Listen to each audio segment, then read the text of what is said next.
on the other one, you bastard!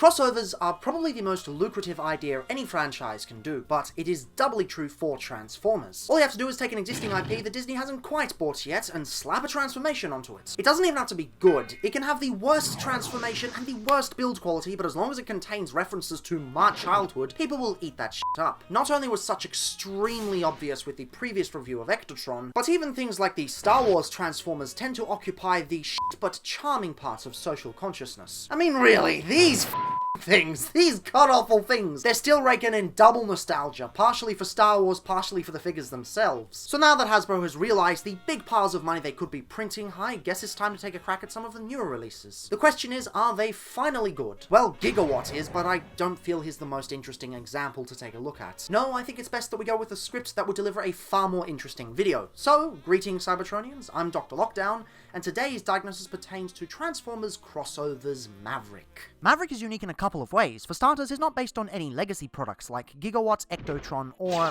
Expanse? They really all the Transformer Expanse. Have they learned nothing from Robots in Disguise 2001? But yes, this isn't based on a classic alt mode. Kinda. See, it is a legacy franchise, however, it's in relation to a more recent entry, Top Gun Maverick. Yeah, real creative namesake, guys. But this has already put this in a precarious position. Without the foundation of nostalgia, this toy needs to stand on the legs of its own quality. Furthermore, the other three released and to-be-released crossover figures are retools of existing toys, whilst Maverick appears to be an entirely new one. Completely new engineering, completely new alt mode, and supposedly built from the ground up. Couple the lack of nostalgia with the expense of designing a brand new figure, and the already increased price due to the exclusivity tax, and the implied superior paint job that these figures typically get, well, this figure is looking to be quite the risky release. Plus, thanks to the ongoing apocalypse, the Top Gun sequel that would provide the necessary promotion for this figure is, put on the back burner. I don't think Paramount wants to pull a Christopher Nolan. I'll, in fact, 1,000 moviegoers before I let cinema die. Now, that can work to the figure's advantage. If it ends up being a fantastic experience, many Transformers fans might get interested in the upcoming Top Gun film, and Maverick himself could become known as one of the hidden gems of the 2010s. Unfortunately, this hasn't happened. In jet mode, Maverick feels like a fierce battle between all the amazing elements and all the bullshit.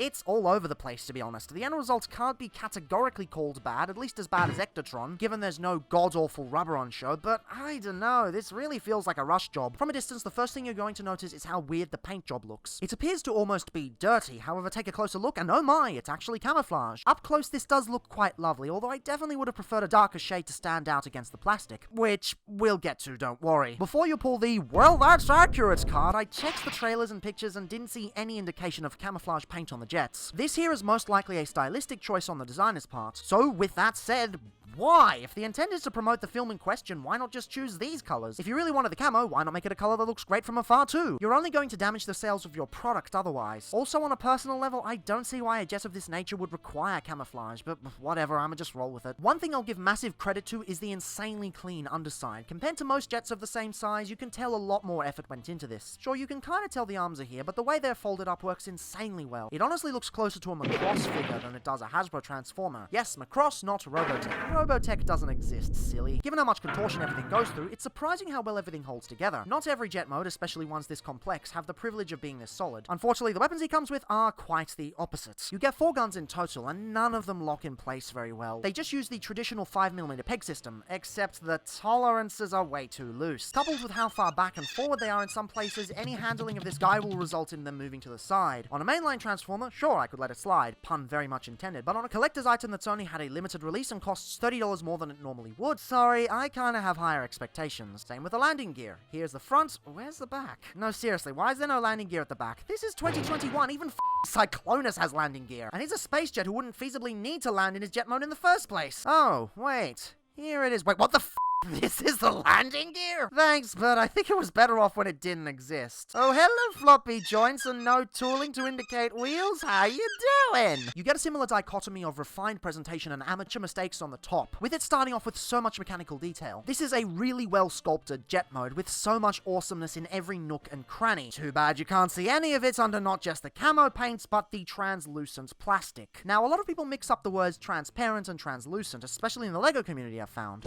Quick rundown. down. Transparent is where something is completely see-through. Light piping typically falls into this category. Translucent is where an object is cloudy, so you can still kinda see what's behind it, but only an outline. Fellas, you do not want your plastic to be translucent unless it's a deliberate decision. And I doubt this was. To put it into context, this is basically what Apeface had going, but worse. And the dichotomy keeps going. All over this thing are brilliant tamper graphs and paint flourishes, especially at the front with all of the Air Force markings. My word, what attention to detail. Then there are the hazard lights on the side and the clear numbers on show, but then at the back, whoops, looks like the tamper appliers got lazy. This thing bleeds way too much. You can even see the white from behind the red. Is this meant to be intentional? I don't think so. This should have been straight up a singular tamper graph, but instead it looks like it's been added in segments. The entire jet mode is basically an exercise in monkey's paw wishes. Yes, the underside is clean as a whistle, but the weapon pod solidity and the landing gear. Yes, the detail on the top is magnificent, but it's covered up in the camo paint and the plastic makes it blend in even more. Sure, I guess I'm glad that the jet has articulation that allows it to mimic real-life military jets, probably including the one this is based on, but at this point my interest has been completely lost. I have to restate that I don't hate this mode, and it cannot be categorically considered bad, but ultimately the good and the bad cancel each other out, and all you're left with is nothing. It ends up being the jet mode equivalent of white noise, the Terminator Dark Fate of Transformers, if you will. Plenty of good on show, but completely pulled in the opposite direction until it hits that sweet spot of mediocrity. The jet mode simply isn't memorable. Even Earthrise Starscream, with all of his faults, remains more memorable than this thanks to his good use of stone grey plastic, clean and concise paint applications even if they chip too easily, and mechanical detail prowess. The only thing I remember about this jet mode is how weird it ends up looking. I can't point out any key elements and say, wow, that's awesome. Given that this jet mode is supposed to be what draws many people in, or would if the film came out in time, that's the primary reason for this figure's creation thrown out the window. Mayhaps Army/Air Force chaps like your Patriot Primes and Burt the Stormtroopers will find a lot to love with this accurately sculpted jet mode, and with its size and the application of a stand port, it may make a decent display piece. However, as a Transformers jet mode, there are so many better ones you can get for cheaper, and that's ignoring the third-party offerings. But hey, maybe if the transformation is god tier, all will be worth it? Spoiler alert, it isn't, but I guess we have to go ahead with it anyway. Strap in, boys, this is about to get confusing. Maverick's transformation is weird. I'll get into why after we've gone through it fully, but it's definitely different from your traditional transformation scheme. I could almost liken it to a Macross Valkyrie, from what limited knowledge of the franchise I have. The main issue I'd have to say is locking tabs. There are plenty of locking tabs that flat out do not work with this figure. You do have to remove the side rocker pods, but you don't have to remove the missiles on the legs here. And I do actually like where they end up in the robot mode, but I'll take them off for now just so that you can see the transformation more clearly. Although while we're here, yeah, these look pretty cheap. And these even more so. I mean, just look at the underside over here. What the is that? That is just disgusting. They put no effort into these whatsoever. First thing you want to do is take these two panels and fold them to the back here. Come to the back and you'll notice that the feet are plugged into the back panel there, as well as a bunch of the stuff on the side. You just untab them and bring the whole thing out a little bit. Fold down these side panels here. Then come around and open up this entire panel here, and first you bring down the heel spur/wheel section, although it's not really a wheel, it's pretty awful, and then somehow get that out. Sometimes it doesn't come out easily and you need a tool for it, other times you're able to get it out just barely. It's really luck of the draw. You'll then notice the arm assembly here. You untab it there and untab it there. Bring it out a little bit and bring it out a little bit. So you'll notice that there's two slots here and here. That's where the head's going to go in, and it's going to line up the shoulders perfectly. So what you want to do is rotate that towards the bottom, and then rotate this entire torso section around. Really sucks that you can't rotate the torso section first and then this, because that would make things much easier. But apparently that's not allowed. Take the legs and rotate them down like so. And we're not going to bring the nose cone over yet because a few things have to line up first. Take this double hinge and lock it into place there. You've got a peg there and a slot there, and the whole thing tabs together somehow. Just gotta get it lined up. If you haven't already, make sure these are all the way out. You got that hinge that it comes unlocked, and that hinge that goes down, and the whole thing kind of just comes around. First, you'll notice that the arms are on this extra panel, and that is on that extra panel, and you just lock the whole thing together like so, on both sides, so it's nice and locked. Then you got two pegs there, and two slots in the back here, and all of that tabs together somehow. And then you can untab the nose cone and slot it into the back there. Finally, last but not least, rotate the arms around into place and bring out the fists from underneath it like so. Can be a little bit difficult, but nowhere near as difficult as the hands, and all that so the arms wouldn't be so bad in vehicle mode. Jesus, that chest is a nightmare. Then the reason you have the two slots in the swingy thingy is so that you can have the head plug into the bottom there, and finally bring this whole section down like so. I'm sorry I didn't show that transformation very well on camera. It was probably a nightmare to show, but it's not an intuitive transformation. It is really difficult. And not in a steps or complexity thing, it's just it fights against you with all of the tolerances and all of this locking in there that doesn't work. Although I will mention that there was some automorph in the torso as you folded it around. That is kinda neat, but it's not really worth it in the end. So yeah, ultimately, not a fun transformation at all. But that's not the weird thing. The weirdest part of this transformation is how far removed it is from modern design philosophy. I've already mentioned how it's fairly similar to a Macross Valkyrie, but there's another pond it jumps into, so to speak. Recently, I've been on a classic streak, purchasing a lot of figures that I saw on the shelves as a kid, but never had the money to buy, choosing to partake in Legends figures instead. I can't put my finger on how, but Maverick's transformation feels oddly reminiscent of those sorts of figures. Something about the way the pieces move, although far more amateurish than such offerings, feels incredibly similar. Antiquated would be the most apt description of this transformation, and not just in the sense that it doesn't hold itself to the standard of modern figures. Now, this makes me have two hypotheses. Again, like with the last reviews, I have to mention that without evidence, these aren't theories, only hypotheses. For all we know, I could be talking out of my arse. That said, I have a sneaking suspicion that this figure was either designed by a designer who hasn't had much franchise involvement since 2006, or what I'm leaning to, this was a design left on the cutting room floor, resurrected for a quick and easy cash grab on a film that was supposed to come out much earlier. But we'll touch on hints as to why that might be the case later. For now, the robot mode is... oof, this is rough. There are still things to enjoy, but those are far fewer in number when compared to the vehicle mode. I suppose we should cover the good first. First off, I absolutely adore the lanky proportions on this thing. It's quite similar to ye old Pterodite from 2009, and in some dynamic poses, it could look amazing. Dynamic poses, though, not really possible, but again, keeping it positive for now, Maverick bears a striking resemblance to one of the G2 Cyberjets, especially Jetfire. Maybe that's what this design was initially intended to be before Harmony Gold tried to protect this butchered IP that hasn't even had any new content since...